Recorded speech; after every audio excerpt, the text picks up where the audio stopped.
Halo teman-teman, kembali lagi di channel YouTube saya. Kali ini saya akan membagikan sebuah informasi singkat tentang DBD atau demam berdarah. Namun, sebelum saya ke materinya, terlebih dahulu saya akan memperkenalkan identitas saya. Karena ada pepatah yang mengatakan tak dikenal maka tak disayang. Oke, perkenalkan, nama saya Teresia Aprila Setting.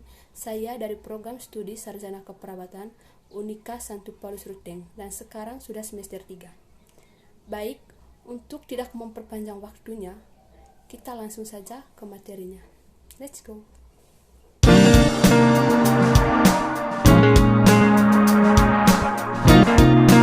Demam berdarah atau DBD adalah penyakit menular yang melalui gigitan nyamuk. Biasanya terjadi di daerah tropis maupun daerah subtropis. Gejala umum DBD adalah demam tinggi dan flu. Jadi, menurut data Kementerian Kesehatan, angka kasus DBD pada tahun 2023 semakin meningkat di setiap daerah. Hingga Juli 2003, jumlah kasus DBD di Indonesia telah mencapai 35.694 kasus. Baik teman-teman, kita tadi sudah mendengar pengertian demam berdarah serta beberapa kasus yang ada di Indonesia berkaitan dengan demam berdarah. Baik, sekarang kita akan membahas bagaimana sih cara supaya terhindar dari gigitan nyamuk yang mengakibatkan demam berdarah. Jadi teman-teman, ada 3M+ yang perlu kita perhatikan supaya terhindar dari gigitan nyamuk. Yang pertama adalah menguras. Menguras merupakan kegiatan yang dilakukan dengan cara membersihkan tempat penampungan air seperti bak mandi. Jadi teman-teman, perlu kita perhatikan bahwa kita harus selalu membersihkan tempat penampungan air kita. Minimal dalam 1 minggu adalah 3 kali, karena jika kita tidak membersihkan bak mandi kita, maka itu akan menjadi tempat atau tempat untuk nyamuk bertelur dan akan menjadi berkembang biak. Yang berikutnya adalah menutup. Kita harus menutup tempat penampungan air kita supaya nyamuk tidak masuk ke dalam tempat tersebut dan menjadi berkembang biak di dalam tempat penyimpanan air.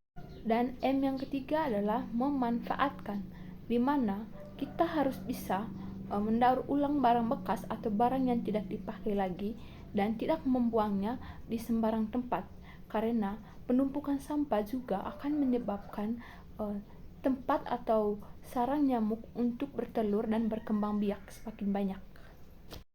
Baik, hal terakhir yang perlu kita lakukan supaya terhindar dari gigitan nyamuk adalah yang pertama adalah menggunakan obat anti nyamuk dan menggunakan kelambuk anti nyamuk supaya terhindar dari gigitan nyamuk.